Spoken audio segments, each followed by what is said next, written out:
আসসালামু আলাইকুম প্রিয় শিক্ষার্থী বন্ধুরা, কেমন আছো তোমরা? আশা করছি ভালো আছো। বিশ্বব্যাপী এখন চলছে করোনা ভাইরাসের এক মহামারী আকারের সংক্রমণ। গোটা বিশ্ববাসী বলা যায় এক প্রকার অবরুদ্ধ জীবনযাপন করছে।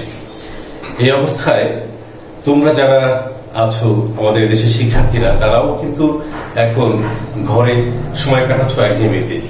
কারণ বেশিক্ষণ হয়তো বই পড়তে ভালো লাগবে না। আমরাও শিক্ষার্থী ছিলাম এক সময়, আমরাও জানি। তো তাই একটু ভিন্ন স্বাদে যাওয়ার জন্য তোমরা যেন ক্লাস মাল্টিমিডিয়াতে দেখতে পাও, এই জন্যই এই প্রয়াস। তো এখানে বিভিন্ন বিষয়ের অবতারণা ঘটবে। তো আজ আমরা বাংলা ব্যাকরণের কারক বিষয়ে ক্লাস নিব, ক্লাস করব। তো আমাদের চ্যানেলে তোমাদের স্বাগত জানাচ্ছি। আমাদের চ্যানেল হচ্ছে ISS 20 মিনিটস ক্লাসরুম।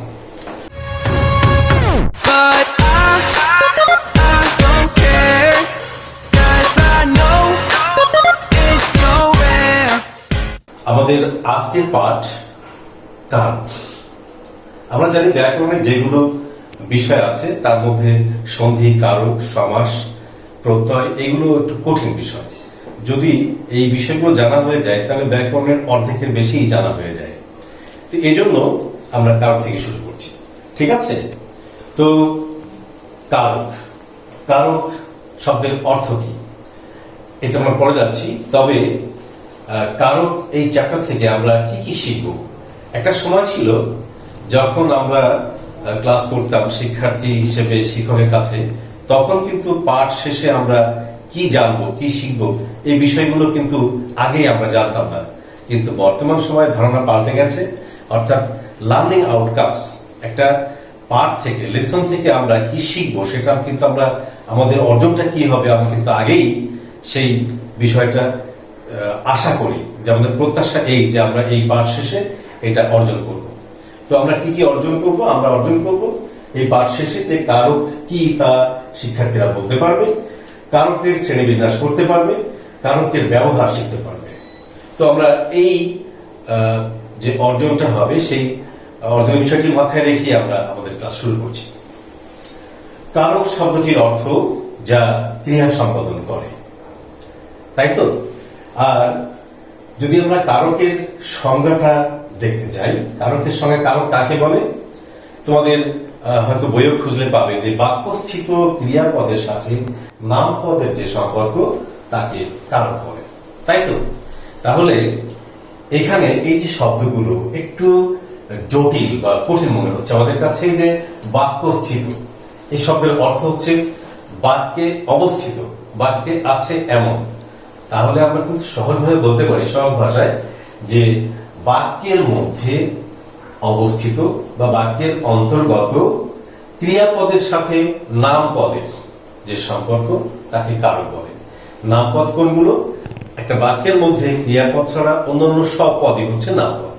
তাহলে আমরা আরো সহজ করে বলতে পারি, বাক্যের মধ্যে ক্রিয়াপদের সাথে অন্যান্য পদের যে সম্বন্ধ তাকে কারক বলে। বুঝতে পেরেছো? আশা করি অবশ্যই বুঝতে পেরেছো।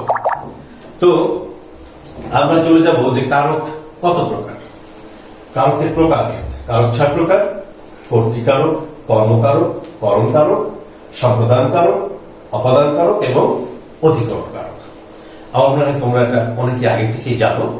তো আমরা একটু জানবো যে এই কারকগুলো চেনার উপায় কি। তোমরা বিভিন্নভাবে হয়তো জেনে থাকবে, কিন্তু আমি তোমাদের সহজ উপায় বলে দেব। যে একটা বাক্যের মধ্যে যে ক্রিয়াপদ আছে, তোমরা জানো যে বাক্যের অপরিহার্য অংশই হচ্ছে ক্রিয়াপদ। তো ওই ক্রিয়াপদ যে মূল অংশ বাক্যের, সেটিকে যদি আমরা কিছু প্রশ্ন করি, প্রশ্ন করার মাধ্যমে আমরা চিহ্নিত করতে পারবো যে সেটি কোন কারক। তো প্রথমে আসো যে কর্তৃকারক। যদি ক্রিয়াপদকে আমরা কে বা কারা দিয়ে প্রশ্ন করি, তাহলে যে উত্তরটি পাওয়া যাবে সেটি হচ্ছে কর্তৃকারক, তাই তো?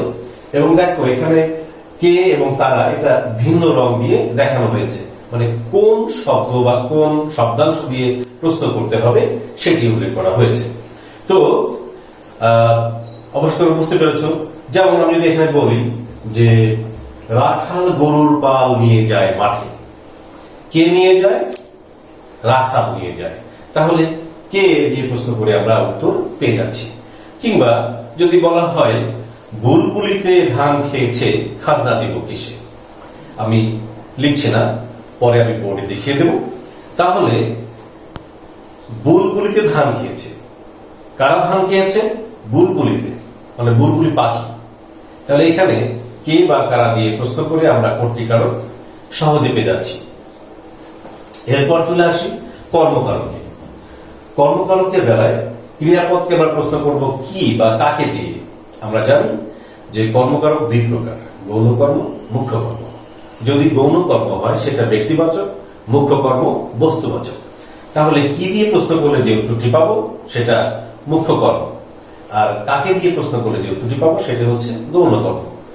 যদি আমরা একটা উদাহরণ দিয়ে দিই তাহলে বুঝতে সুবিধা হবে। বলা হলো মা শিশুকে চাঁদ দেখাচ্ছেন। তাহলে কাকে দেখাচ্ছেন? শিশুকে। কি দেখাচ্ছেন? চাঁদ দেখাচ্ছেন। তাহলে চাঁদ হচ্ছে এখানে একটা কর্ম। কি দিয়ে প্রশ্ন করে পাচ্ছি? চাঁদ। আর কাকে দিয়ে প্রশ্ন করে পাচ্ছি? শিশুকে। তাহলে শিশুকে একটা কর্ম, শিশুকে হচ্ছে গৌণ কর্ম, চাঁদ হচ্ছে মুখ্য কর্ম। আশা করি তোমরা বুঝতে পেরেছ। এরপর দেখো করণকারক। করণকারকের বেলায় আমরা ক্রিয়াপদকে প্রশ্ন করব কিসের দ্বারা বা কি উপায়ে। এই দুটি প্রশ্ন করে ক্রিয়াপদকে দুটি প্রশ্ন করে উত্তর পাওয়া যেতে পারে, তাহলে আমরা জানবো যেটি করণকারক। যেমন বলা হলো নতুন ধানে হবে নবান্ন। তাহলে ধানে কিসের দ্বারা হবে বা কি উপায়ে হবে? ধানে। তা আমরা জানি যে করণকারক হতে গেলে সেখানে একটা বিষয় আছে যে যন্ত্র, সহায়ক, উপায় এগুলো থাকলেই করণকারক হয়ে যায়। যেমন নিজের চেষ্টায় বড় হও। কি উপায়ে বড় হও? নিজের চেষ্টায়। তাহলে চেষ্টায় হচ্ছে করণকারক। আমি আশা করি তোমরা বুঝতে পেরেছ। এবারে সম্প্রদান কারক। সম্প্রদান মানে আসলে সত্য ত্যাগ করে প্রদান করা, দান করা। তাহলে এখানে বুঝতে পারছি আমরা যে কিছু দান করে যদি সেটা আবার ফেরত নেওয়া না হয় সেটি সম্প্রদান।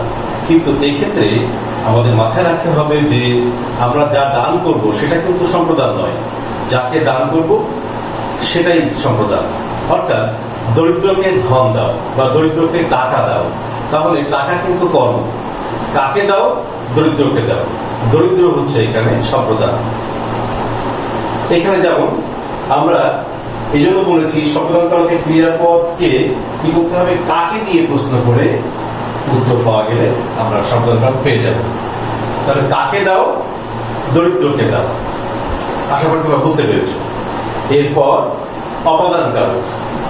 অপাদানকারকের বেলায় তোমরা লক্ষ্য করো এখানে ক্রিয়াকে কোথা থেকে বা কিসের থেকে, কোথা হতে বা কিসের থেকে প্রশ্ন করে যে উত্তর পাওয়া যায় সেটি হচ্ছে অপাদানকারক, তাই তো?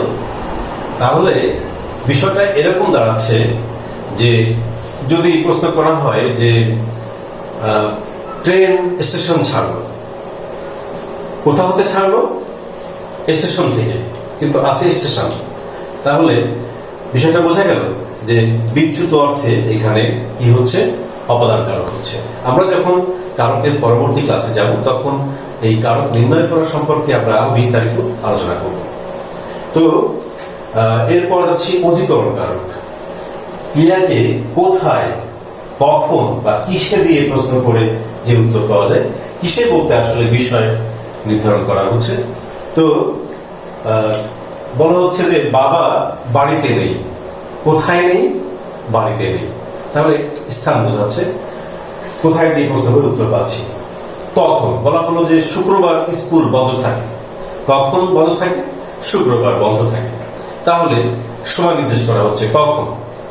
এরকম বিষয় যেমন রহিম অঙ্কে কাঁচা। কিসে কাঁচা? অঙ্কে কাঁচা। ব্যাকরণে ভালো। তাহলে কি বিষয়ে ভালো? ব্যাকরণে। এটাও কিন্তু অধিকরণ কারক। তাহলে আমরা যখন এই কারকগুলো পরবর্তী পর্যায়ে আলোচনা করব তখন অবশ্যই কারক সম্পর্কে বিস্তারিত আলোচনা হবে, তোমাদের আরো জানা হবে। তোমাদের সামনে আমি আবারও আসবো ইনশাল্লাহ। তো সে পর্যন্ত আজকের মতো এখানেই ধন্যবাদ। আর তোমরা একটু খেয়াল রাখো আমাদের যে চ্যানেলটি ISS 20 মিনিটস ক্লাসরুম। এই চ্যানেলটি তোমাদের জন্য প্রিয় চ্যানেল হয়। যদি আমরা ভালো কাজ করতে পারি তাহলে অবশ্যই আমরা স্বীকৃতি পাবো, তোমাদের ভালোবাসা স্নেহ পাবো, সেটা আশা করছি। এবং সেই ক্ষেত্রে তোমরা অবশ্যই চ্যানেলটি সাবস্ক্রাইব করবে এবং লাইক দেবে। তো এবং এতে করে হবে কি, পরবর্তী ক্লাসটা তোমাদের পেতে সুবিধা হবে এবং আমরা এটা আপলোড করলে তোমার সঙ্গে সঙ্গে পেয়ে যাবে। তো সবাই ভালো থাকো, সুস্থ থাকো, বাড়িতে থাকো। বাড়িতে থাকলে তোমার ভালো থাকবে। সবাই ভালো থাকো, সুস্থ থাকো, নিরাপদে থাকো, ঘরে বসে থাকো, এই প্রত্যয় নিয়ে এখানে শেষ করছি। খোদা হাফেজ।